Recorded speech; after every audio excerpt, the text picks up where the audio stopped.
TDP అంటేనే బీసీల party అన్నారు సీఎం చంద్రబాబు. బీసీలకు ఆర్థికంగా రాజకీయంగా అవకాశం ఇచ్చామన్నారు. బీసీల కోసం సబ్ ప్లాన్ తెచ్చిన ఘనత తమదేనని స్పష్టం చేశారు బాబు. బీసీల స్కాలర్షిప్లకు 2700 కోట్ల రూపాయలను కేటాయించామన్నారు. ఒక సబ్ ప్లాన్ తీసుకొచ్చిన ఏకైక ప్రభుత్వం తెలుగుదేశం ప్రభుత్వం అని చెప్పి కూడా నేను మీకు తెలియజేస్తున్నా. కాంగ్రెస్ ప్రభుత్వం 10 సంవత్సరాలు వెనుకబడిన వర్గాలను అణగదొక్కారు. అన్ని విధాల నిరాదరణకు గురి కాబడ్డారు. ఎక్కడ కూడా ఆదుకోలేదు, డబ్బులు ఖర్చు పెట్టలేదు, పదవులు ఇవ్వలేదు. ఒక మాటలో చెప్పాలంటే అణగదొక్కే కార్యక్రమానికి అనునిత్యం పనిచేసే పరిస్థితికి వచ్చారు.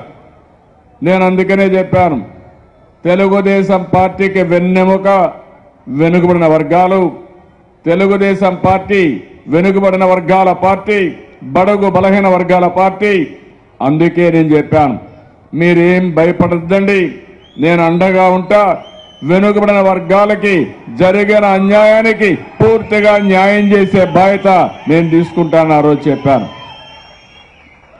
అందుకనే మీరు ఒకసారి చూసినప్పుడు ఏదైతే